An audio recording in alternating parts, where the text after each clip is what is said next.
No matter if points are gained or points are lost, there will be much to discuss.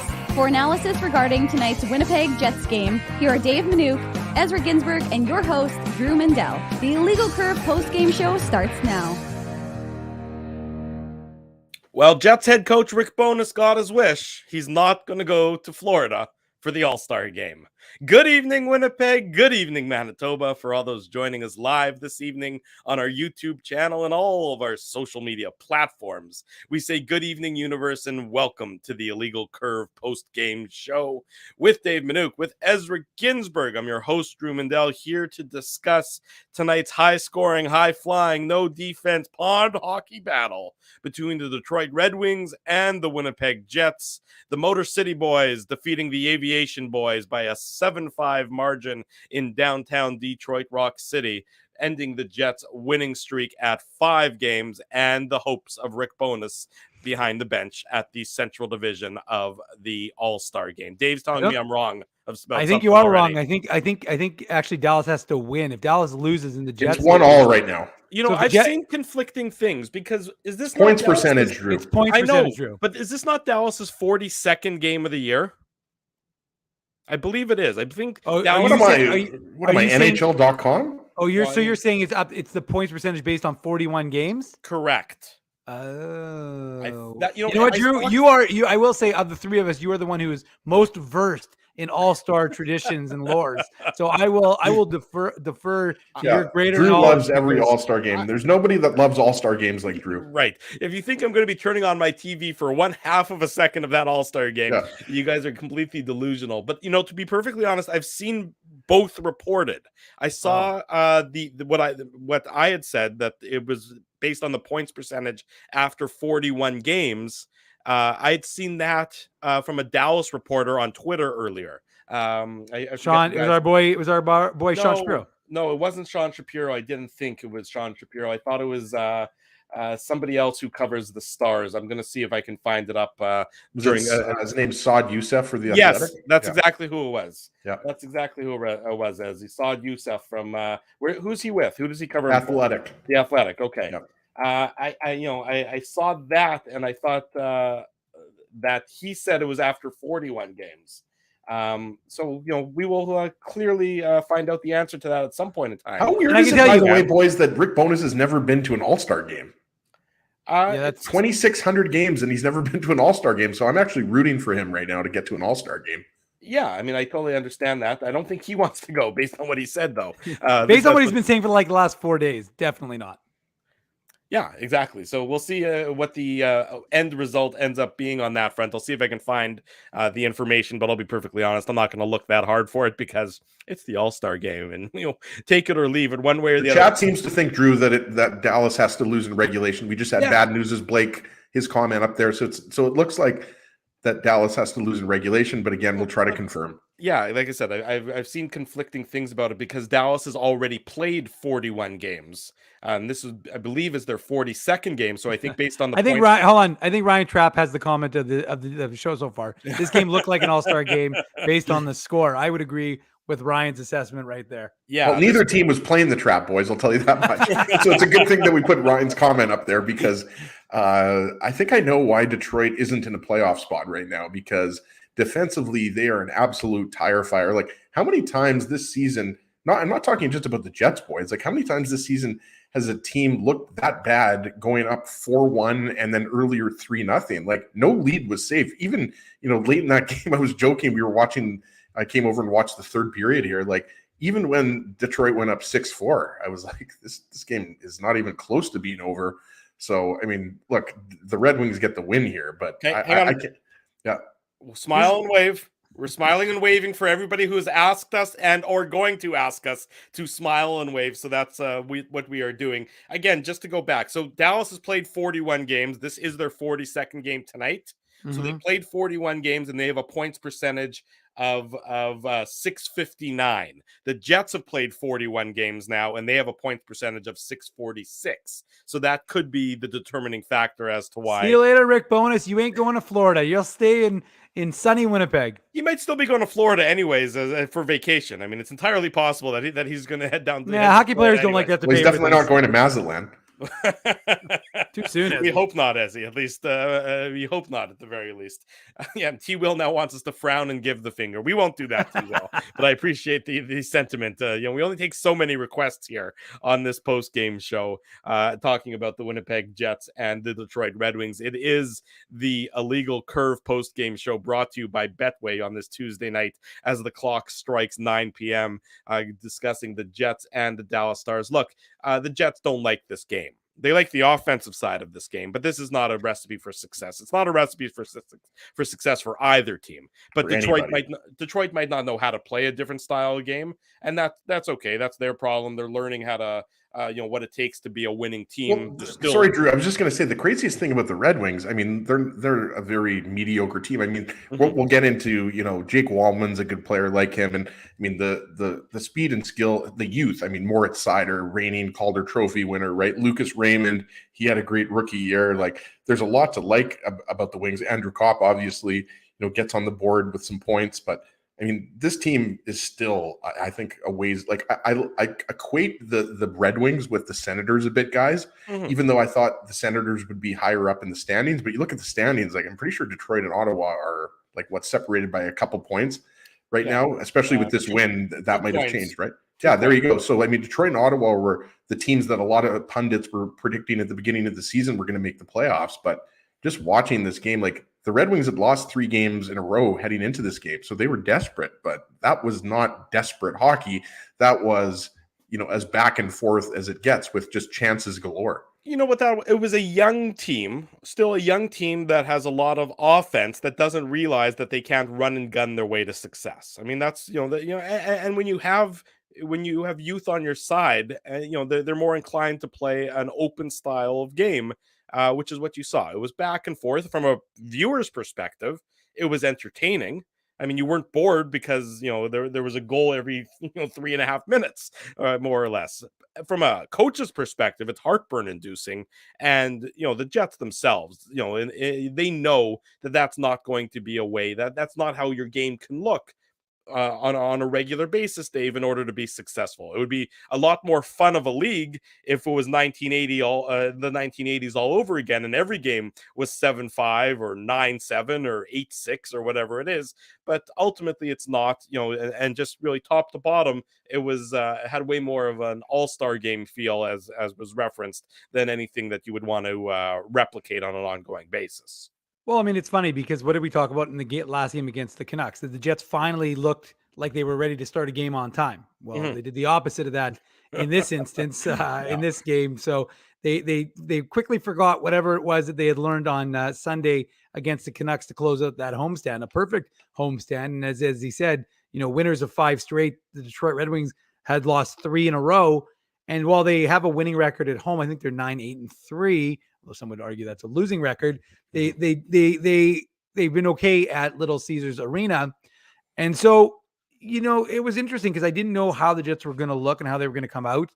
And they really didn't look very good. And we don't know, obviously, and I highlighted the comment a few seconds ago, but by Brent Bellamy talking about Ville Heinola being sick.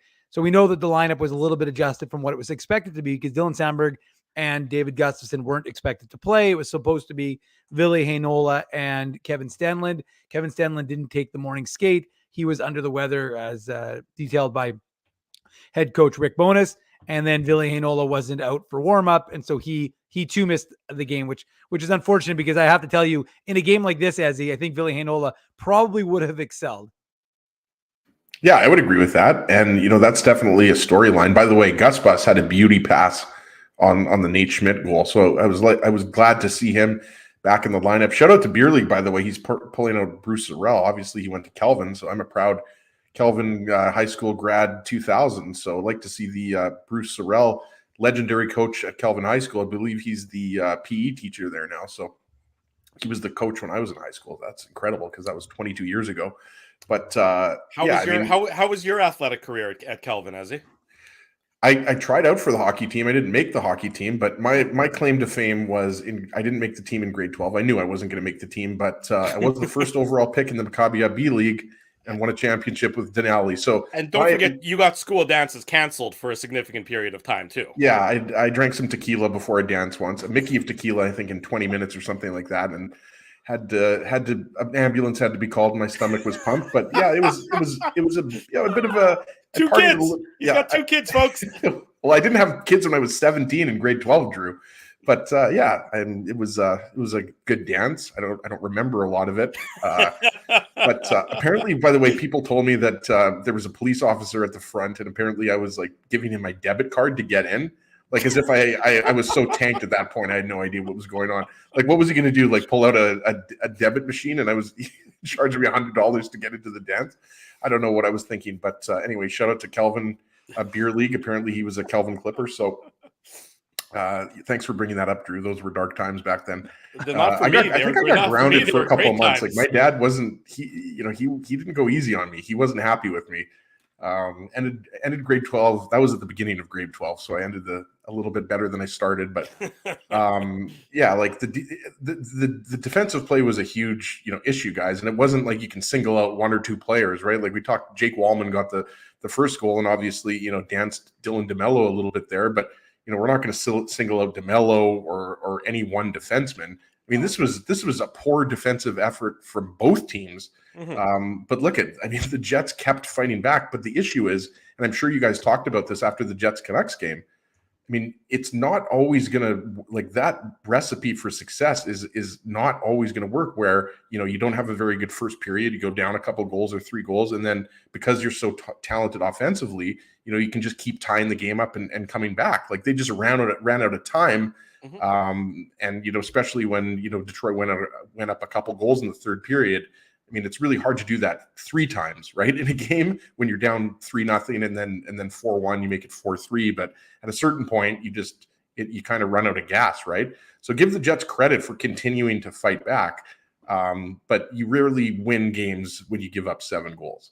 Yeah, you're absolutely right. You're not going to win very many games when you give up 7 goals. And now you have to play a Buffalo team on Thursday. And oh, by the way, Buffalo has the second most goals for in the entire NHL. 8-2 in their last 10, Drew. Yeah, exactly. They've been playing some very good hockey as of late. They've lost 2 in a row, but before that, they were certainly on a heater, as we talked about with Marty Biron on Saturday's show. So the Jets have to find a way, Dave, to sort of get back to the defensive structure that will lead them to success. And that wasn't it tonight. From top to bottom, I didn't think Connor Hellebuyck had his best game tonight by a long shot. I mean, not that any of the goals I would say were glaringly bad, but there were a number of them that he usually, I would say, makes the save on that somehow managed to elude him in tonight's contest. So the Jets, aren't happy with tonight. You can't be happy with tonight. You can be happy with the dynamic play of the Connor, Ehlers, Dubois line in the offensive side of things, because boy, they looked like they were having some fun out there again, and that is a load of a line to handle. But for over 60 minutes and for long-term success, this isn't what the Jets need to look like. No, I mean, not from any stretch of the imagination. Connor Hellebuyck giving up 4 goals on 9 shots. That's not what you're used to seeing with Connor Hellebuyck. I mean, I'm sure he wanted to. He most likely had a lot of friends and family. We know his grade 3 teacher was in the house, and maybe he was feeling a lot of pressure to impress her and those gathered in Little Caesars Arena, because I mean, I agree, he didn't play. You can't blame them all on him, but again, 4 goals and 9 shots is not great. Not a great look on him. And the defense, quite frankly, wasn't very good. There are a lot of guys, and we'll go through all the goals, right, Ez? But like there are a lot of instances throughout the course of this hockey game where the Jets just didn't have it going on, and so it wasn't a good look. And you're right, Rick Bowness. I mean, it's funny, right, Drew? What did I say 2 games ago before the start of the Vancouver game? Maybe it's my fault, but I said the Jets and the Bruins were the last 2 teams with under 100 goals. And since that point, the Jets have given up 12. So they've gone from 99 to 111.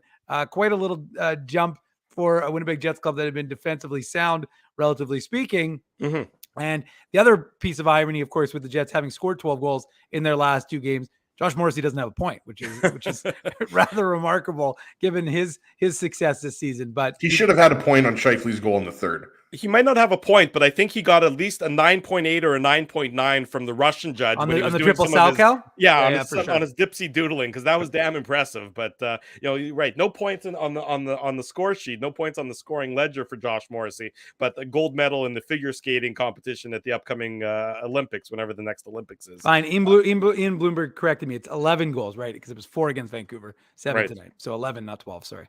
That's right. So facts matter, folks.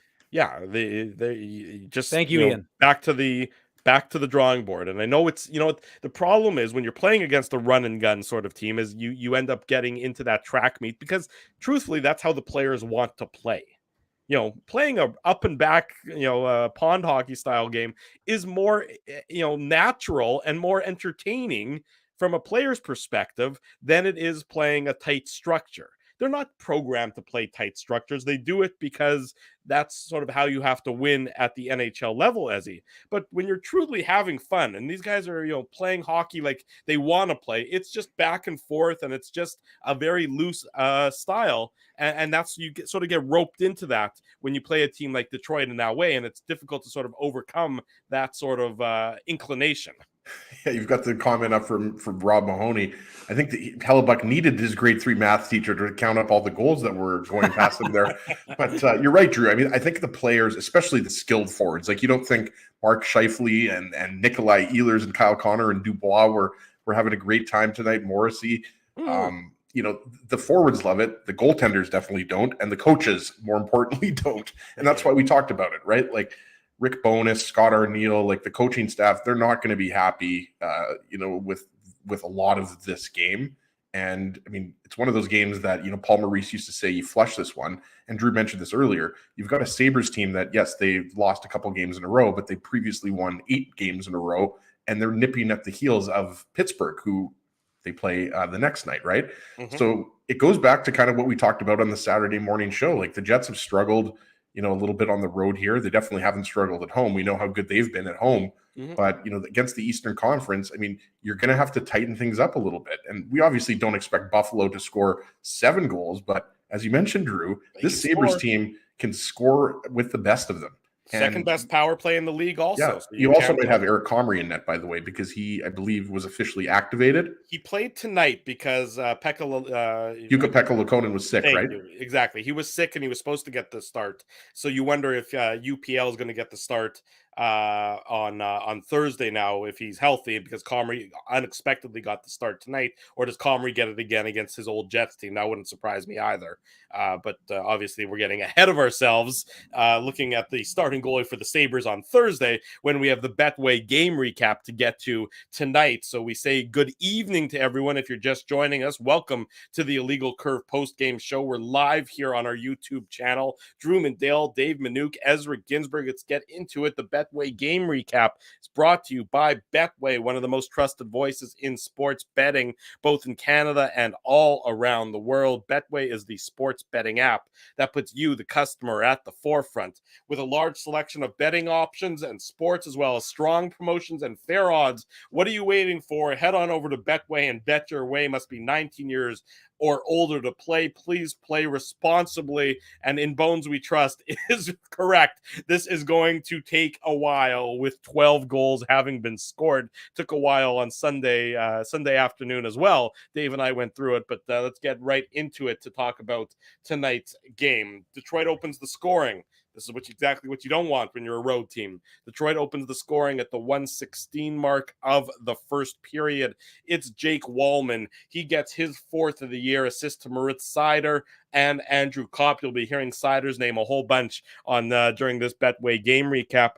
Wallman takes the D-to-D pass, and then he sort of just dekes out and avoids a little bit of a weak stick check from Dylan DeMello, and is able to get to soft ice in the slot and just absolutely wires it past Connor Hellebuck through some traffic to give Detroit the early 1-0 lead. Again, just not the way you want to play this. DeMello's soft and he's out of position, I would say. Too high, is that what you're going to say? Yeah, he was too high. The way you described it is right. Like, he's chasing Jake Wallman a bit. By the way, I'm not a Red Wings fan, but what do Red Wings fans think about 96? I'd like to know, because we know who wore 96, Thomas Holmstrom, and Holmstrom's number hasn't been obviously retired. You could argue that it should be retired, even though during the regular season he wasn't, as prolific as Fedorov or Yzerman. But Holmstrom had 4 cups, I believe, right? At least 3. I just thought that was a little interesting that Jake Wallman wears 96 when Holmstrom was such a revered Red Wing. Anyways, maybe people in the chat agree with me. I'm going to bet absolutely nobody else thought about that. Really? Yeah, I don't think I can speak for myself. Chat, back me up here. Holmstrom, how many years, Dave used to live in Michigan. How many years did Holmstrom play for the Red Wings? At least 10, maybe 12 or 13, and he won all those cups. I just think, I don't know, maybe people don't care. I mean, I guess you could say the same thing about number 9 with Winnipeg, right? A bunch of players have worn number 9, and that was famously worn by Bobby Hull, but it's different franchises. Anyways, I just thought I'd throw that in there. To me, it's a little bit weird to see. As he was like 14 or 15 seasons in Detroit. There you go. Holmstrom. I mean, so I'm just saying Holmstrom was a very, he's one of the most popular Red Wings of all time. Anyways, nice to see Konstantinov at the game, by the way. On this game, this is just a nice play by Jake Wallman. He puts a nice move, and as you mentioned, just wasn't a very good check by DeMello, loses him a little bit. And, you initially watch that and you say, okay, that shot was from a little bit far out. Hellebuck should have had that, but it was a pretty nice shot. Yeah, there's lots of traffic. I don't have a problem with the goal being given up. I just don't like the Jets' structure, and I don't like the Jets' play in their own zone that to lead to the goal, Dave. No, I mean, again, we talk about it. What's the one thing? It's your first game on the road. And look, you got a lot of games on the road, right? You only come home for that one game against the Coyotes on Sunday, and then you're back out on the road for another 3 games. So, the Jets are going to be a road team. They're going to be road warriors. Another 5 games.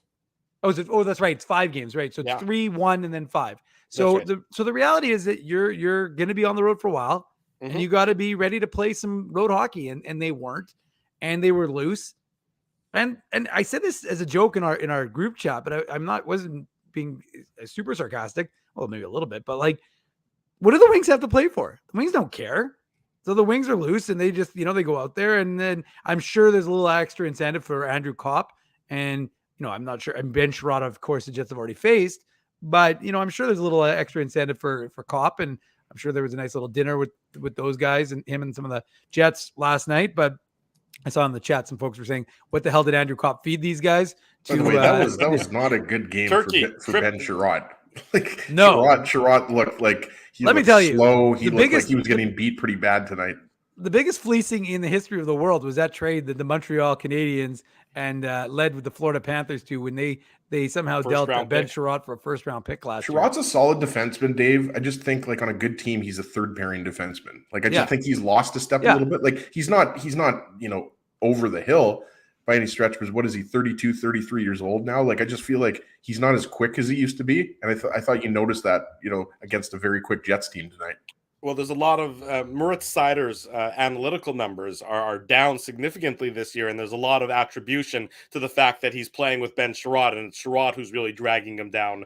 Seider's going to be a hell of a good player. Well, I mean, he ended up with four assists in tonight's game. I mean, but that I'm not saying that based on that. I mean, he's just very talented. Yes. Well, and you have, I understand why Derek Lalonde has them paired up, right, Drew? Because Sherratt's more of a veteran, stay-at-home kind of defenseman, right? But yeah, no, he's. Wait, by the way, boys, he's not having a year to write home about. That's for sure. For the record, this is going to be one hell of a recap because we've done 1 goal. And we're 23 minutes in. We're 23 minutes into this terrible hockey game, and we've got 1 goal done. Well, let's get into it. The second goal, it's Jonathan Berggren, a player I'm not terribly familiar with, believe it or not. Is it Jonathan or Jonathan? I don't know. I'm going to call him Jonathan. It's probably Jonathan, but again, I just make him Israeli. Yeah, well, whatever it is, it's Berggren. Can we agree that it's Berggren? I think we can. Sure, Jonathan, he's Swedish. Yeah, I know he's Swedish, but Jonathan is a Swedish name. Can be Israeli it's also a Hebrew name. Yes, that's correct. Yeah. So my dad is John, not. I mean, it's not short for anything. It's John. Well, what's his Hebrew name? By the way, and the second goal analysis will start in about 10 minutes. Well, Drew, if we have 12 goals to get through, and we're talking about our family's Hebrew names, then it's really good. Yeah, I agree with Lisa's assessment. Good thing the game started at 6. Otherwise, we'd be doing this till 2 in the morning. If this was already, thank God it's 9:18 and not. It's a good thing Naomi's asleep because she would be letting me have it right now. Anyways, Berggren, whatever you want to call him by his first name, gets his 7th of the year. Johnny B. assist to Andrew Kopp and another assist to Moritz Seider. So 2 points each for those guys are early in this game. It's a great pass from Kopp, but Berggren just, Pierre-Luc Dubois is Berggren's guy, and he just loses Berggren. Berggren comes in from the point, and he gets into that soft ice, and it's a one-timer snapshot to beat Connor Hellebuyck, and you can see PLD with feelings of regret immediately on the video of the goal, because he just, he's up at the point, and he just loses Berggren. He just does not stick with his guy, and Kopp finds him with the great pass. Yeah, and I don't think I can, and for the mercy of the people that are watching the postgame show right now, Drew, I'll try to keep it brief. But yeah, you're right. I mean, again, the first couple of goals I think are similar, right? In that, you have you have a defenseman moving in from the point, although Berggren is not a defenseman, but you have Pierre-Luc Dubois, as you mentioned, uncharacteristically just loses him. And we'll get into some of the goals later, but same thing with Adam Lowry turning the puck over when the Jets are shorthanded, right? Like just uncharacteristic, just very soft in the defensive zone. So again, this goal, it's even strength. I mean, it's a goal that was easily preventable, but just not good coverage on Berggren there. Exactly right, and yes, well, I promise you, we're not going to get too deep into the Hebrew names in tonight's contest. Kenny's water bottle. For those who don't know, Ezra in Hebrew means help. What is your Hebrew name, Ezra? I don't have one. Really? You don't? And I don't have a middle name either, as you know. I did know that. Yes, Dave, are you David in Hebrew? Nope, Dove. Dove. Okay, that makes sense. Which means bear, for the record. Yes, you are a bear, and perfectly in keeping with my Hebrew. My Hebrew name is Simcha, which celebration. Simcha, celebration, happiness. Because really, when you think about me, the one word that immediately comes to mind is happiness. It doesn't mean. I thought your Hebrew name was Oy Vey, Drew. Well, believe me, if that was everybody's Hebrew name would be Oy Vey watching this game, Ezzy. Yeah, Detroit makes it. Detroit makes it 3-0 at the 15:27 mark of the first period. It's Oscar Sundqvist just as the power play ended. So it's not a power play goal, but the Jets player, I guess in this case it would be Carson Kuhlman, who was in the box, isn't able to get back into the play yet. He takes the pass on his forehand and sort of turns and fires in one motion, beating Connor Hellebuyck from right in the low slot to make it 3-0 for Detroit before the first period is up. So things have gone from bad to worse to disaster for the Winnipeg Jets in the first period. Yeah, and again, I'll try to keep it brief here. And you mentioned, it comes, just as the penalties expiring, Kuhlman's coming back onto the ice. But Sundqvist is a player you guys remember I always used to like on St. Louis when he was on St. Louis with Ivan Barbashev, right? Barbashev, Sundqvist, those were third, fourth line guys the year the Blues won the Stanley Cup. So just wanted to get that in there. Sundqvist, I think, has been a nice addition to the Red Wings team. David Perron, I didn't think, for a guy who has notoriously fed on the Jets when he was with the Blues and the Golden Knights. I don't even know if Perron even get an assist in this game. I don't know if he did, but he certainly didn't have the type of impact he's had before. So yeah, this is just a nice shot. Like, I mean, the Jets looked like they were going to get out of that one, scotch-free there. But again, I just thought that in their own zone, that was a huge issue with the first period, even though the Red Wings didn't have a ton of shots, and the Jets actually, were probably they were definitely the better team in the second and third periods. But the first period, you could argue the Jets were the better team, and it was just a nice shot by Sundqvist. And again, can't blame Hellebuyck on this one. Like, Hellebuyck can't be God every single game. You know what I mean? Like, he has a .930 save percentage.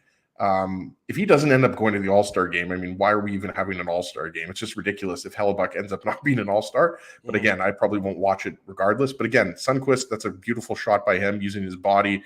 And it's obviously hard when, the turnaround wrist shot. So again, the Jets put themselves in a hole, but they managed to climb back in it. And we'll get into the next one. They did manage to climb back in it before the first period was over. A minute and 50 seconds after Detroit makes it 3-0, Neil Pionk scores his 7th of the year, assist to Scheifele and Perfetti to make it 3-1, Dave. And this is coming on an extended shift by the Jets in the Detroit zone where they're cycling and they're keeping the Red Wings hemmed in. For many of the Red Wings players were on the ice for a minute 20, a minute 30, and it's Pionk takes the puck and gets it on net from the point, and it evades all the traffic in front. And I think Wheeler was in front among some other players, and Scheifele, he beats Scheifele was there too, and he beats Ville Husso to make it 3-1, an important goal for the Jets at this point in time. Yeah, I mean, they hadn't been in the game much in that first period, and he gave them some life. And you're right, they were able to hem throughout the course of that shift. They were hemmed Detroit in the zone, and we talked about how they were able to get guys off the change line and do that. And Detroit was exhausted, and that's exactly what you want to see them do.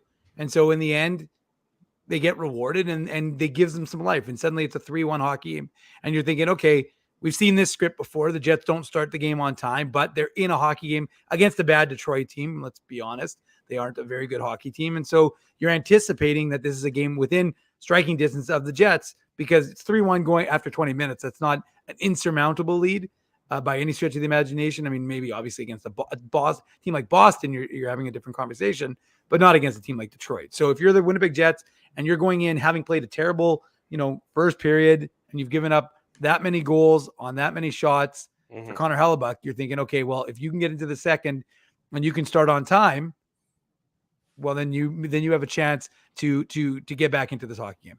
They didn't. Spoiler alert. Well, interestingly, they did. I guess they did, but they gave up the goal. They did have, much like a lot of instances in this game, the Jets actually had chances, didn't convert them, and then subsequently the Detroit Red Wings did, and then, added a little bit to their lead. Before we get to the 4-1 goal, I just love Perfetti on this shift. Like, I'm sure you guys talked about it. Like, Perfetti, we know even though he just turned 21 years old, he's really hard on himself, right? He didn't have any points in his first 2 games back, but clearly, tonight he contributed, and I loved he was flying around the Red Wing zone looking like Ehlers, actually.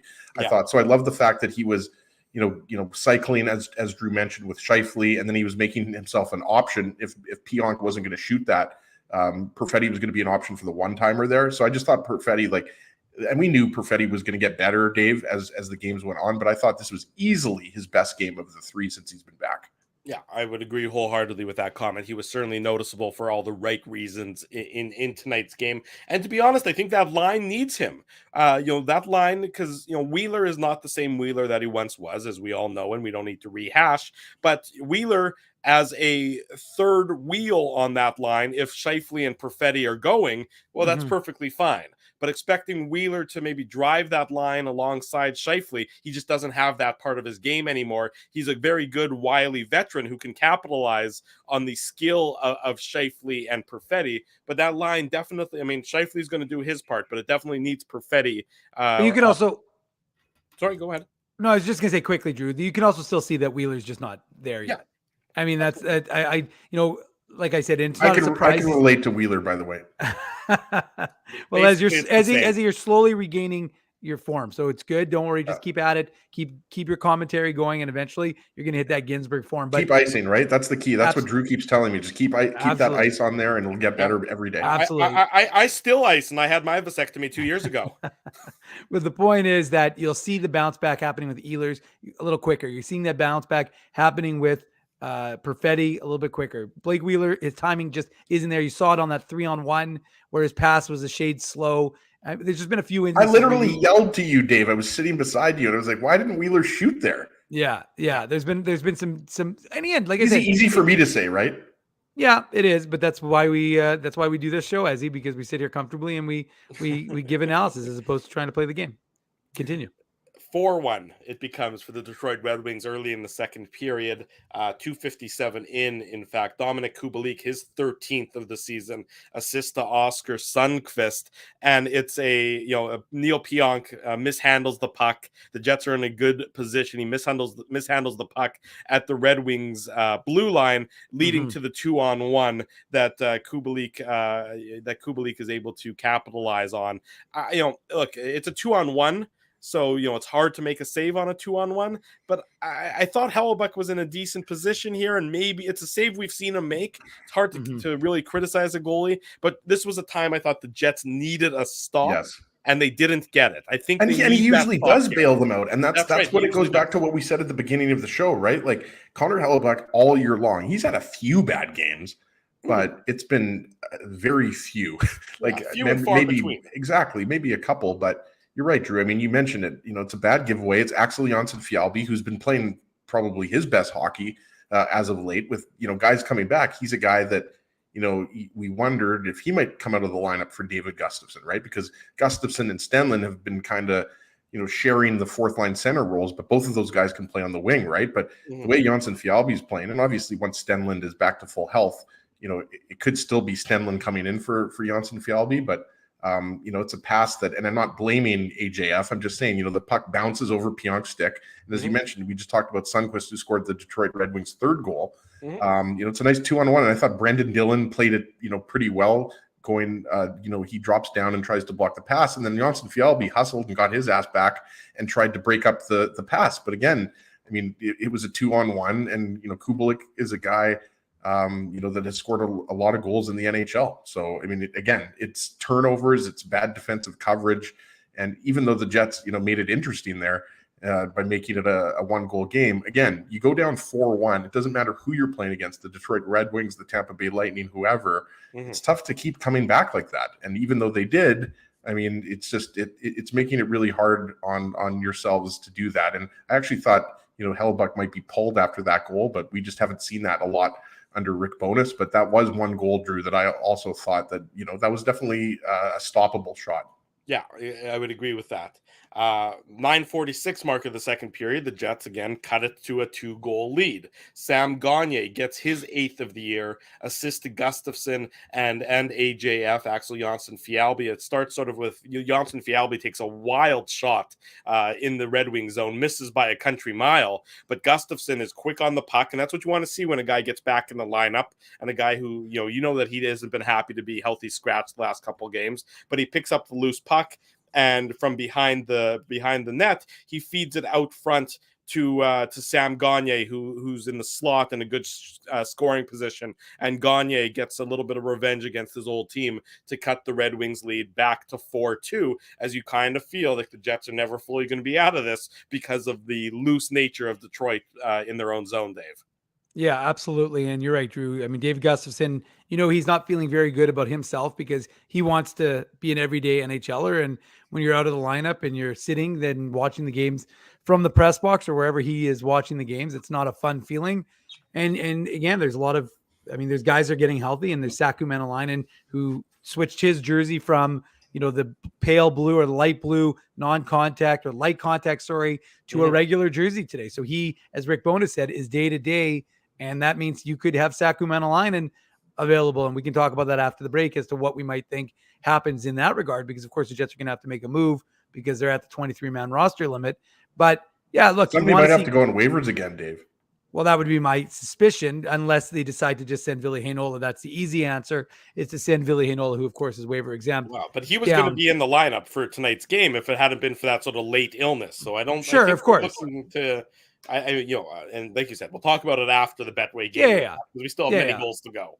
No, and look, Drew, I agree with you in the sense that it's possible that we don't. Anyways, we'll get into that after. All I'm saying is that you want to see that from Gustafsson. You want to see that hard work, and the one positive pass, and we've said that so many times. Gustafsson's still looking for his first goal, Dave, which is it's going to come. It's going to come very soon. But you have to love that vision and those hands. Like he just absolutely threads the needle there. Well, I mean, and again, like I said, the one thing with Gustafsson you don't want him playing a tentative game, which I think we saw on the penalty that he got called for. But because his game is having, assurance himself, his knowing his role on that penalty kill. I mean, the goals, we've talked about it from your fourth line, they're gravy. If you can get them, that's fantastic. And look, at the end of the day, like Sam Gagner, I mean, what a benefit he's been from a salary cap perspective. Sure. I mean, I looked at it from, remember, Paul Stastny and Sam Gagner were essentially the players that the Jets were looking to sign. Gagner signed for $1.5 million with Carolina. Gagner signed for $750K with the Jets. And Gagner has 8 goals and 6 assists. And I think Stastny has either 2 goals, I think 2 goals and 11 assists. But I'm just saying that it's, for a team like the Jets who were able to carry 29 players on their roster 6 on IR and 23 on the main roster because of the fact that they've managed the salary cap the way it is. That's a huge benefit for them. Sam Gagner, Dave, is like when you see a really nice pair of shoes that were like $150 regular price, but you go to Winners and they're like $30.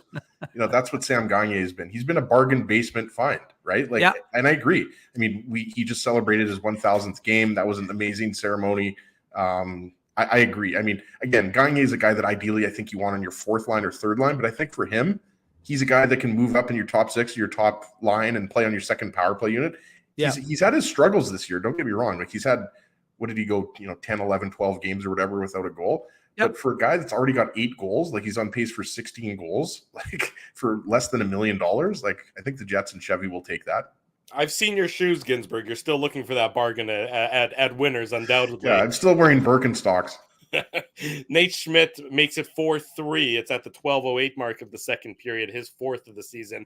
Assist to Cole Perfetti and Blake Wheeler. Perfetti really is the one who makes this play. He does a great job losing Olli Maatta, shaking off Olli Maatta, and then picking up the puck, taking it behind the net, behind the goal line, and he finds Nate Schmidt, who's cutting in and driving hard from the defensive position to get into a good scoring opportunity. The defense are coming. Nate Schmidt came on this play to make it 4-3 for the Red Wings at this later stage of the back half of the second period. Yeah, see, Bells is agreeing with me. Brent Bellamy of the Winnipeg Free Press. Love the picture of Waterloo Street, by the way. Brent posted a picture of Waterloo Street when it was first back in I guess that would have been the 1950s or something like that. And then today looked pretty cool. Love the old architecture pics. Anyways, we'll keep it to hockey here, but I wanted to give Brent a shout out for that. I mean, this is just an absolutely beautiful assist. And you mentioned, Perfetti's work behind the net with Olli Maatta there. Olli Maatta, again, like to me, the Red Wings, that's the biggest issue with the Red Wings right now, similar to the Senators, right? Like, you've got a lot of talent on the back end when it comes to, Moritz Seider specifically, but, Olli Maatta, Ben Sherratt, to me, like these guys are anyways. Ben Sherratt had Scheifele in front of the net there. And then I think it was, if I'm not mistaken, boys, it was the 4th line of the Red Wings against the Scheifele line. I know that Dominic Kubalik was out there and he just doesn't pick up Nate Schmidt. So yeah, beauty pass from Perfetti to Schmidt. And we talked about it. I mean, Perfetti was feeling it today. You could see he was way more confident and he was getting the results on the score sheet. So that was a really nice goal to bring the Jets within one. And to play Mambo number 5. Exactly. Did you play that? Drew, we didn't play that, Drew, because he didn't get to the third period. If Ezzy would have been here, then maybe we would have considered. I still say that the Jets players should get to pick their goals like a second half goal song. Like a second half of the season goal song? Yeah, like they should all get to pick, and maybe some of them want to keep their goal songs, but I think it'd be cool if they switched it up a little bit. But Drew, you did make an interesting observation about the defense and scoring from the back end, because I don't know what they're up to now, but 23. It's 23. Okay, yeah. So there you go. And it's I mean, again, considering what did they have last year? The entire season. What was it? Was 16 or something? It was 18, I think, maybe, yeah. Or 20. It was either 18 or 21. It was a low number. And the reality is that Rick Bowness is, he's got more than what he wanted. I think he wanted 44 from the back end this year. So he's doing that. And look, Nate Schmidt has 4 goals already this year. He had 4 goals all of last season. So, I mean, you're getting the contributions from the back end, and it is big. But more importantly, one of the things that I'm sure Rick Bowness is saying in his post-game comments, Drew, is the idea that this team needs to play better defensively. Because that was not – look, as you said from the outset, and we'll get into it because we still have to get to the third period, but the reality is you can't win playoff games like this. You can't play this loose. I don't care who the team is, whether the best team in the NHL or the worst team in the NHL. You cannot play loose hockey like this and expect to win in the playoffs. Look, for the record, can't win it in the regular season sometimes, let alone in the playoffs. So, the Jets are better than this, and they didn't show it tonight. But right now, sorry, Drew, we're only at where are we right now? What is this score? 4-3. 4-3. So right now, folks are thinking maybe the Jets can get back into this one. We're past the midway point, boys. Yes, we are just a little bit over the halfway point. Thank goodness. The Red Wings get another goal before the second period is up. And you thought this one might be the killer, but the Jets did fight back again. Dylan Larkin on the power play. It's a 5-on-3 man advantage with both Gustafsson and Dylan in the box for tripping and high sticking, respectively. Lowry. It's Dylan Larkin, his 14th assist to Moritz Seider and Lucas Raymond. And Adam Lowry is going to be ruining this one in his dreams for the next little while. It's on his stick. It's a simple clear, and he just absolutely gaffs on it, and it ends up moving around Seider to Larkin with a one-timer to beat Connor Hellebuck. And look, again, it's a 5-on-3 situation, but I thought Hellebuck was in position here to make the save. I thought he anticipated the play pretty well and was in a decent enough position, and it sort of goes through him. Again, it's not a goal that you're going to say is a bad goal per se, but it's a goal where I think more often than not, he probably makes that save. I didn't think that necessarily, and I'm sure people might disagree with me, didn't look to me like Dylan Larkin got all of it. That he got, and that Hellebuck wasn't yet in position. I thought he was there, and it maybe squeaked through him. But regardless, I think you're right. Yeah, it's Adam Lowry who's going to hate that he didn't didn't get this one out. Yeah, and that's obviously the low hanging fruit. Anybody who was watching the game, cringed when that happened, because it looked like Lowry had complete control of the puck, and then he was just going to clear it, right? And you got to give him the benefit of the doubt here, because he has been an absolute warrior all season long on the penalty kill. He's a human being. Guys make mistakes.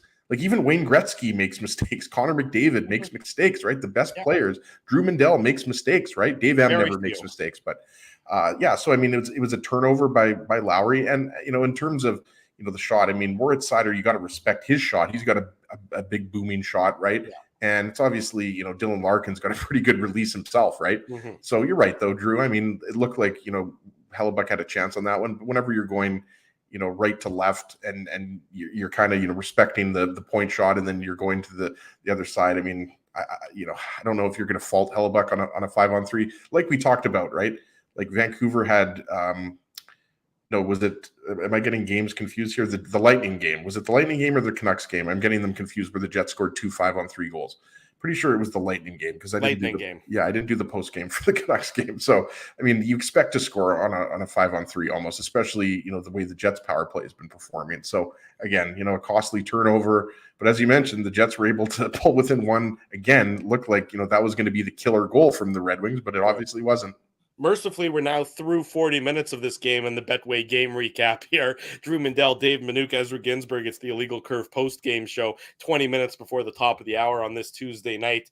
The Jets open the third period as you need to when you're down by 2 goals. In a blink of an eye, Nikolai Ehlers, who apparently had a rocket strapped to him on this goal, he gets his second of the year. Assist to Kyle Connor and Neil Pionk, and tons of skill on display here. Kyle Connor with the spin move and sort of and passes it up to Nikolai Ehlers almost in one false swoop, and then Ehlers coming in. I mean, it's a 2-on-1, but he's not looking to pass on this one. There was no pass opportunity. He was full steam ahead, and that's going to be a nightmare situation for any goaltender in this league, Dave. And he makes no mistake beating Ville Husso. I believe it was 5-hole, but just an absolute beautiful play that starts in the Jets' own zone and right at the blue line by Kyle Connor to send in Ehlers all alone.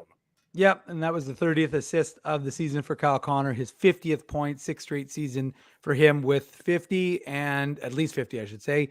And he is, of course, on pace for 100 this year, which would be the first time in his career that he ever hits that mark. And amazing, given, like we said on the last show, how it didn't seem like he was going to get to 20 goals, 30 goals. We weren't sure. Now he's on pace for 40 goals, 60 assists, and 100 points this year. So a remarkable story for Kyle Connor. And yeah, Nikolai Ehlers, I mean, that's probably the most important element out of this game, is that Nikolai Ehlers is starting to look more and more like Nikolai Ehlers that you've come to expect, and that Jets fans were hoping they would have seen for 36 games that he missed between game 2 and game 39. But, if you can get him back and you can get that line playing, and if Cole Perfetti, and as he talked about it, Cole Perfetti is going, like Blake Wheeler is a little, I mean, I almost wonder if you're better off having Wheeler on that third line right now to get him a little bit more time. And we can talk about the lines after the commercial break. But to me, there's a benefit, I think, to that potentially. But right now, look, you're coming on a 5-game win streak, so it's hard to critique the Jets prior to today's game. Of course, we're going to critique them. But what I would suggest is that the Ehlers line is just really flying right now, and he himself looked really good. So yeah, if you're a Jets fan and suddenly it's a 5-4 hockey game, you're thinking to yourself, how are we even in this game? You don't deserve to be in this game. And yet, again, because of the way Detroit's playing, you are in this hockey game. So with 33 seconds into that third period, suddenly things are looking up, which is shocking given the way the game had gone to that point. Yeah, exactly right. Unfortunately, the good times don't last long. They last for a minute and 19 seconds, Detroit. Detroit gets punched. They counter punch real quick. Robbie Fabry, his second of the year. It's been an injury-riddled season for him. And then assist to Lindstrom and Veleno. It's a beautiful tip. Just an absolutely great redirection by Fabry. But Morgan Barron is covering him. He just doesn't tie up the stick. And it doesn't look like Fabry's in a great position to make the redirection. But he's a veteran player. He knows how to do things, in this league and how to, get that stick into a good position, and he does so, and he redirects it past Connor Hellebuyck to give the Red Wings the 6-4 lead to expand it back to a 2-goal lead. Yeah, I like what Spencer said, just as a side, putting Lowry back on Scheifele's wing and then, Wheeler playing third line center, right? We saw that last year. We haven't seen that, this year. That's something maybe a Saturday morning topic, but I like that Spency, I like where his head's at there, but yeah, look at, we talked about it. You thought at 3-0, 4-1, 5-3 that the Red Wings, might have sealed the deal, but it really wasn't until the 6-4 goal that they sealed the deal. And Robbie Fabry, as you mentioned, Drew, not only has he had, injury problems as of late, he's had injury problems throughout his career, going back to the Blues. And you're right, between the legs tip there. No one's going to fault Hellebuyck on that one. We talked about the Jake Wallman goal, or maybe, he could have got across a little bit quicker and stopped the Dylan Larkin power play goal. But on this one, that's just a beautiful tip. And that really was the final nail in the coffin for the Jets tonight. Yeah, but they got close again. It wasn't. And by the way, Drew, remember, just before that goal, it was a 3-on-1 for the Jets that had Wheeler converted that 3-on-1. It's a tie game. It's a tie hockey game, and Neil Pionk does hit the crossbar after Scheifele's goal as well, right? Yeah. But I'm just saying, it's amazing to think that if they convert that, because right after they didn't, it was 15 seconds later is when Detroit regained the 2-goal lead.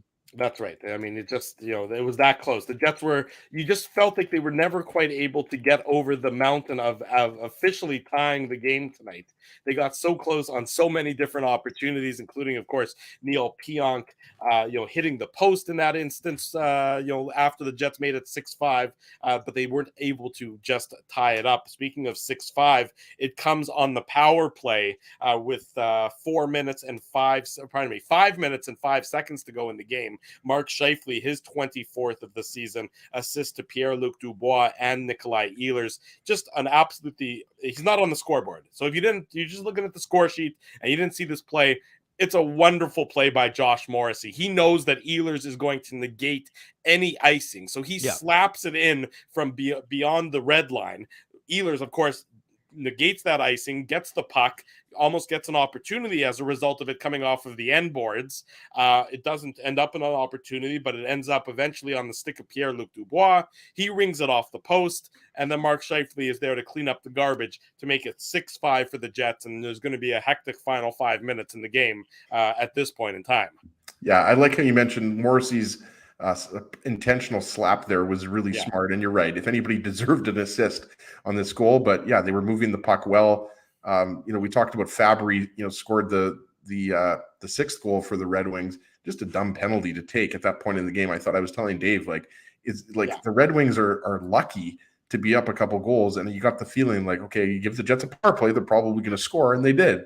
So you're right. The little fortuitous Dubois, the bounce comes right to Scheifele, and Moritz Seider just doesn't react quickly enough, to disrupt the play there and get a stick or whatever on Scheifele. So they made it interesting there, but like I said, how many times can you keep coming back from 2-goal, 3-goal deficits, right? The Jets made it close, but Larkin's goal ended up being the game winner. And again, it was entertaining and everything like that. But again, I think the coaching staff is going to be giving the Jets a little bit of a tongue lashing if they haven't already. That's right. And the Jets, as I said, they got close. It's 6-5 at this point in time. They're applying the pressure. They're keeping the Red Wings hemmed into their own zone. Neil Pionk hits the post or hits the crossbar and comes that close to tying the game. But with the net empty and with Connor Hellebuyck on the bench as the Jets again were controlling the play, it's a turnover in the offensive zone, in the Red Wings zone. Nikolai Ehlers, I thought, was maybe being a little bit too cute, a little bit too pretty in this instance. It's a turnover. It ends up on the stick of Dylan Larkin. He headmans it to Lucas Raymond, and Lucas Raymond finally wraps up the Betway game recap. Oh, you don't want to break down that goal?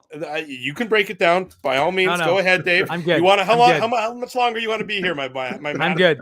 I'm good. Well, Lucas Raymond, it's his 11th of the year. Assist to Dylan Larkin, and that wraps it up. 7-5 is the final score in tonight's game. Dallas won 2-1 in a shootout, by the way. So it looks like that game recap would have been a lot quicker. Unfortunately, Bones isn't going to be going to the All-Star game. I was hoping for him, but yes, I know. But no, it's going to be. It's not going to be Rick Bowness at the All-Star game. It's not the Winnipeg Jets night. They dropped the decision in Detroit by that exhilarating 7-5 margin. As the Jets finish up the first 41 games of the regular season, the official halfway mark of the regular season, with a very impressive record of 26, 14-1, good for 53 points, 1 point behind the division leading. No, I guess I need to refresh that because Dallas has played 42 games. The Jets are 3 point back. 3 points behind Dallas. Yeah, I hadn't refreshed yet. 3 points with a game behind in hand, Dallas, with a game in hand, firmly in a playoff spot in the Western Conference. Let's go to that's funny. I'm not even going to read it but that's a funny comment. Last post game winner, Glenn Howard. He takes it down on the.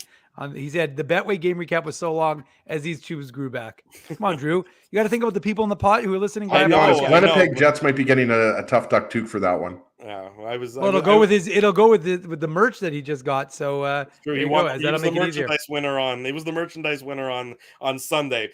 Speaking of the merchandise, speaking of tough duck, when we come back, we'll do. Nobody's getting this one. Nobody's getting it. Sorry, Frosty. He's been trying, doing all his little Detroit Rock City 8 Mile, which was Ezzy's suggestion.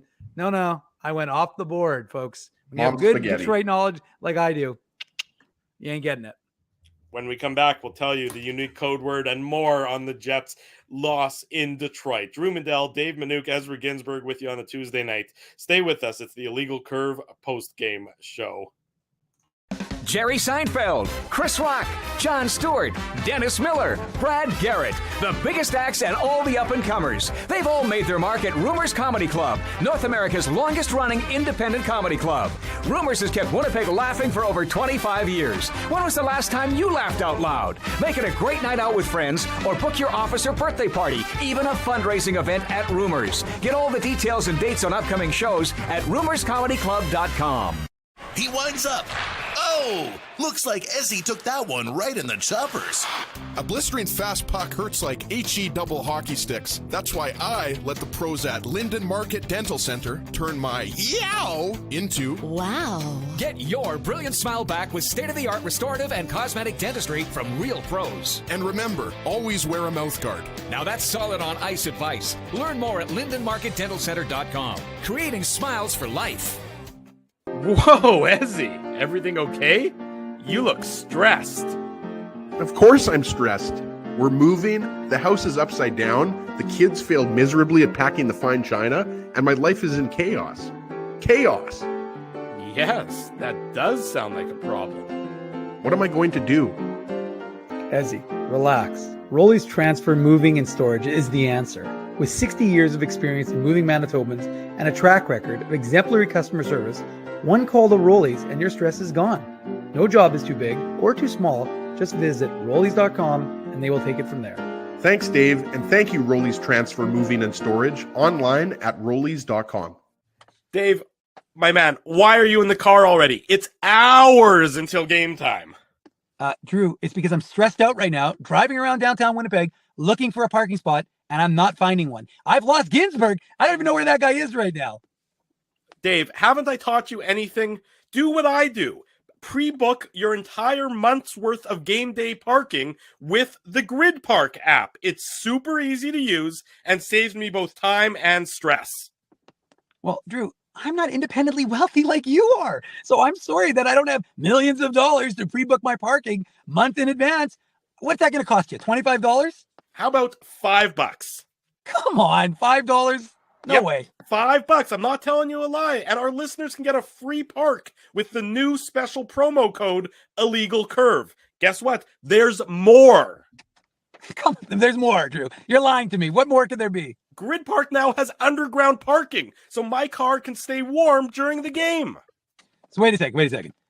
All the driving around I do, looking for parking, minus 40, you're telling me I could be toasty warm in a car after the hockey game? That's exactly what I'm telling you. Underground parking. Just download the Grid Park app. That's GRYD Park and use the code Illegal Curve. All one word. You'll park for free your first time. Hi, it's Drew from Illegal Curve here. Selling your home can be stressful, but it wasn't for me. Thanks to my friends at Zappia Group Realty, they made the process so easy. My home sold within 48 hours and with multiple offers. Zappia Group Realty took care of everything with their exquisite customer service and attention to detail. If you want to sell your home for more in less time, get started by talking to Frank and Mauro Zappia of Zappia Group Realty. Online at zappiagroup.com. For 3 generations and over 80 years, Tough Duck has been making apparel that works and plays as hard as the people who wear it. From jackets to work boots and everything in between, Tough Duck's clothing can handle the harshest environments, even the Illegal Curve hockey show. Work to live, live to play. Visit toughduck.com. Welcome back to the Illegal Curve post-game show. Tuesday evening, 5 minutes before the top of the hour. Drew Mandel. It's almost Wednesday evening, Drew. Not quite yet. Drew Mandel, Dave Minuk, Ezra Ginsburg with you talking about the Jets' defeat in Detroit 7-5. Some non-hockey news, a number of reports coming out that the Vince McMahon and the WWE have been sold. Disney?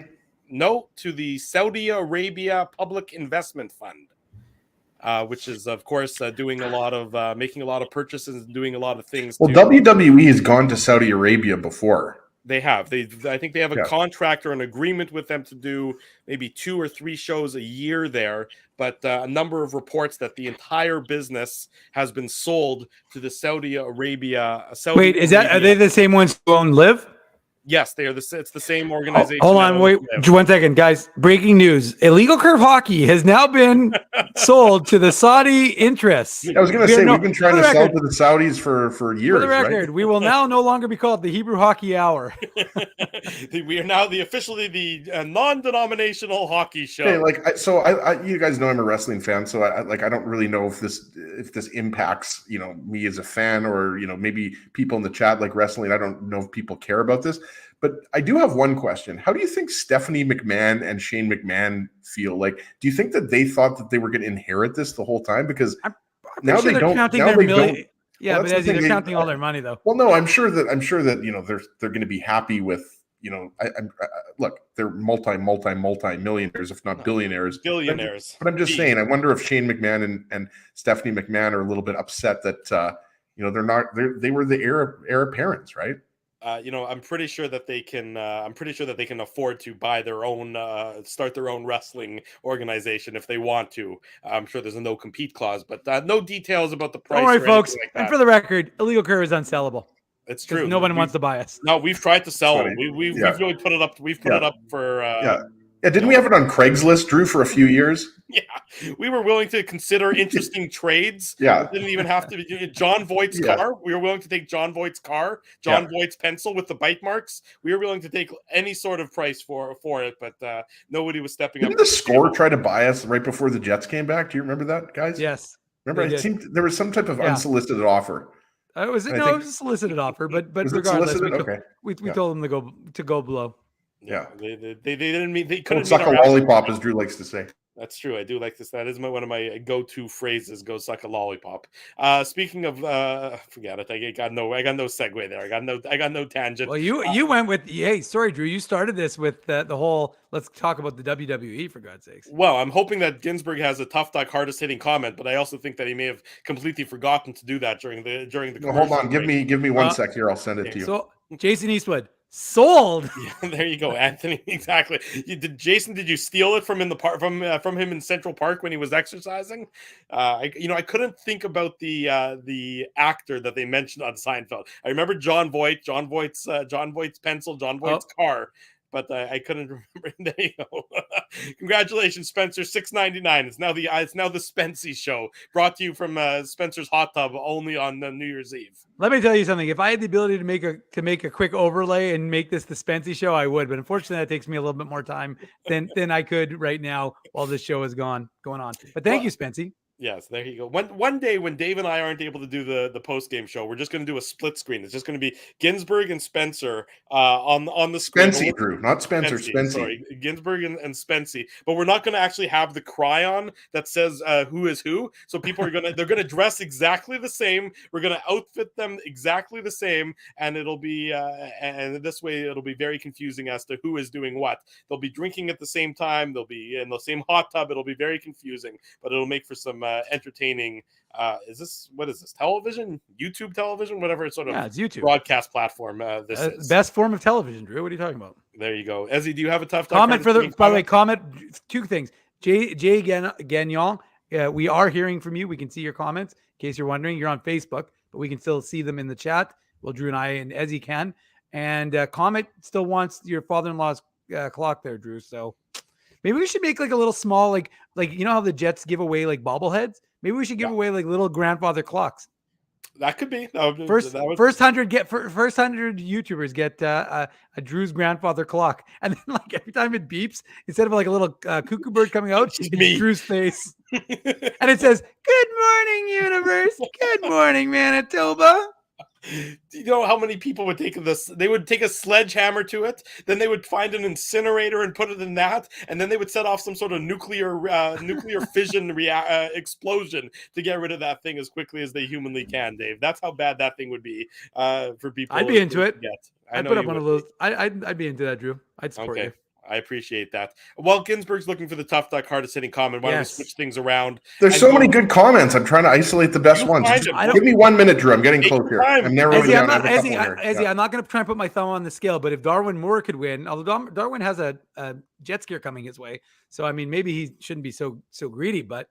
Let's do the merchandise contest. The unique code word for the illegal curve merchandise contest. Again, if you're trying to figure out how to enter the illegal curve merchandise contest, in the show description here on YouTube, click the link. It says contest link. Click it. It gives you a whole list of things that you can do to gain entries into the illegal curve contest. If you can't find it in the YouTube show description for some reason, go to our website, illegalcurve.com. Click on basically any article. You'll find it there. You'll see all the things you can do. One of those things is entering the unique code, which for tonight's show, and Dave M is going to explain it, is all one word: West Riverfront Park. Well, West Riverfront Park. Dave, you lived in Detroit. Explain. I didn't live in Detroit, but I lived in about an hour. You spent enough time in Detroit that you can say you lived there. Explain what West Riverfront Park is. West Riverfront Park is, drum roll, please. Dun, dun, dun, dun. Drum roll, but okay, I'll go with it anyways. It is right outside of Joe Louis Arena because, of course, Joe Louis Arena is being knocked down, and it is the walkway that goes right along the river, the Detroit River. So for those of you who have walked from anywhere in Detroit and towards the Joe Louis Arena and walked along the river, they've converted it. It used to be all kind of this, I don't want to say run down, but it was a little bit run down, and now they're converting it into this real nice stretch of parkland. So it's part of the revitalization of Detroit. Detroit's pretty fun little city to check out, like a lot of U.S. cities. And there's some good parts, of course, and there's some bad parts. But the sports area is incredible, and where they've put Little Caesars Arena, which is right near Comerica, which is right near Ford Field, is awesome. Like it really is, and it's right near the theater, and it's right near Hockeytown, USA. So there's a lot of cool history in Detroit, and West Riverfront Park is. It needed to go something off the board a little bit, and that's slightly off the board for those who might not get it. But if you've been to Detroit, it's a new park that is coming up, and it'll be quite a nice little stretch. Okay, so West Riverfront Park is your unique code to enter for the Illegal Curve merchandise contest. All caps, all one word, West Riverfront Park. Merchandise winner for tonight's game. Hold on. Uno momento, por favor, because Jeff Cables just brought up one of my favorite movies of all time, Beverly Hills Cop, and I wish that Detroit was like that, but it's not anymore. Is it Cables? We need Jeff to tell us if it's Cables. I think it's Cabillas. What did I say? What did I say? Isn't that what I said? Cables. Whatever. I thought it was Cables. Provide us with some clarification, Jeff. Okay, yeah. Give us the proper saying. Jeff is our day one. Like, he's been with us. He's always in the chat. Yeah, right? yeah. And by the way, for the record, Drew, the winner of the Illegal Curve contest was in the chat during the game, and I wanted to tell them that they were the winner. I'm pretty sure they're still here, but there was about 15 people in the chat, but I think at least 5 of them had won the contest before. So I figured by process of elimination they might start, although you can win more than once, but I didn't want to give it away. They were there. I wanted to tell them, but I didn't want to ruin it. I wanted the anticipation to be here at the end of the post-game show. So winner is here in the chat, according to Drew. Let's hear the name. Let's see it. In Bones We Trust. Oh, wow. Talk about a deserving winner, somebody who's a regular here on this post-game show. He knows he's finally is able to hoist the cup. He is the victor of the Illegal Curve merchandise contest for tonight's game. So see, Rick Bonus doesn't get to go to the All-Star game, but In Bones We Trust gets the Jets merchandise. See, everything's coming full circle for In Bones We Trust. Yes, a well-deserving winner. He's been here. He's put in his time. He's put in the effort. He's done the heavy lifting. He's entered the contest. He's like, thank God I don't have to watch these guys anymore. He's entered the contests over and over and over and over and over again to generate the contest entries, and now he can take pride in the fact that In Bones We Trust, you have won the Illegal Curve merchandise contest. Yes, there he is, right there. There you go. In Bones We Trust. Congratulations to you. Dave will, of course, be in touch, so we do appreciate all of you. And further to that, expect Friday, folks. Friday is going to be a busy delivery day for me, so I will be messaging you, emailing you. And so if you haven't gotten your IC gear, well, it's not really IC gear, it's Jets merch from IC, you will be getting it. Oh, I was going to highlight that comment, so thank you, Drew. I don't have to now. Shout out to Erie, PA, by the way. Yeah, so thank you, Stacey. We'll go to the Otter. We'll go to see the Otters for sure. But next time we're in PA. There you go. That's terrific. Shout out to Sherry Basson as well. Of course, lots of ties between Sherry Basson and, of course, the fair city here of Winnipeg. You got a very dedicated owner there in Erie with Sherry Basson, who, of course, he's originally from Winnipeg, if I'm not mistaken. Yeah, exactly. Or he's got Winnipeg ties for sure. Yeah, definitely a lot of roots here to Winnipeg, so a lot of connectivity there. But Stacey, welcome to the Illegal Curve YouTube channel, the Illegal Curve post game show. We do this after each and every Jets game, and again Saturday mornings at 9 a.m. Next time we're going to do this, of course, and we're not going to wrap up before we have the Tough Duck hardest hitting comment. Next time we're going to do this is Thursday night, right around 8:45 p.m. Central Time, after the Jets and the Buffalo Sabres do battle. So we'll be back again in about a little less than 48 hours from now to do yet another post-game show. But before we go, we have a Tough Duck hardest hitting comment. Mr. Ginsburg, I'm putting it up on the screen. Why don't you read the comment and announce the winner? Yeah, we're going to give it to Andrea Kohak. I believe I'm pronouncing that right. I liked her comment because, we talked about Pierre-Luc Dubois, even though, the Jets definitely weren't that great defensively. Offensively, Dubois only had 1 assist, but I thought he could have easily had, a goal or two, and definitely had another assist or two. He was really good. So I like this comment. Dubois missed lots tonight. Jets can't continue to not play at start of game. Have they not learned this year? Not learned this yet? Obviously not. I agree. The Vancouver game, obviously the Jets got the good start, but guys, we're 41 games into the season here. And, this has been a pretty big issue for the Jets. So you got to clean that up.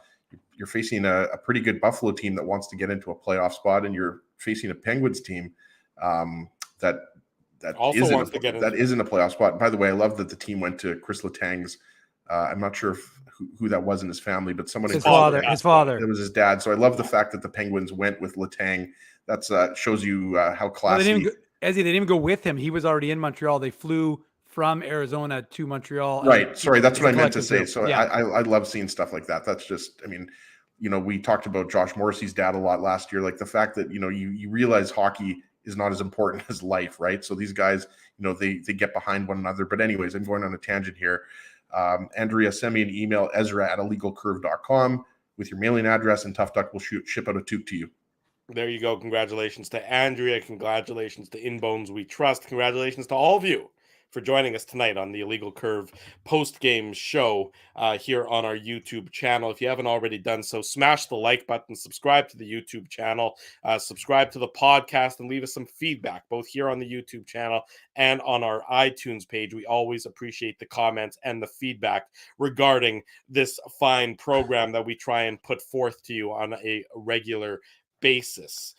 Big thank you to all the sponsors of Illegal Curve. Where's Frosty? Let's go, Frosty. Who make the Saturday show, who make the website a possibility. Our friends, of course, at Rumors Restaurant and Comedy Club Sugar Sammy in town Friday and Saturday. There are a handful of tickets left for Friday's late show, and I'm pretty sure all the other shows are sold out. But if you want to see Sugar Sammy, there's a few left for the Friday late show. Tyler Penner also at Rumors Wednesday and Thursday of this week. Get your tickets now, rumorscomedyclub.com. Our friend Dr. Les Rikus and the team at Linden Market Dental Center. For all your dental needs, you check out Linden Market Dental Center. Zappia Group Realty, you need them for your realty needs. Frosty's missing a P, second P in Zappia. There you go. He'll fix that up. I'm sure Frosty will fix that in no time flat. Betway, they're the official title sponsor of the post-game show. Tough Duck, hardest hitting comments. Boston Pizza, Seagram's, Rolly's Transfer, Grid Park, and The Keg. Big thanks to all these fine businesses because of their continued support of Illegal Curve Hockey. We're next in action Thursday night, 8:45 p.m. Central Time, back here on our YouTube channel. We'll talk about the Jets and the Sabres that night. For Dave Manouk, for Ezra Ginsburg, I'm your host, Drew Mandel. The Jets lose 7-5 in Detroit. Thanks for joining us. This has been the Illegal Curve post-game show.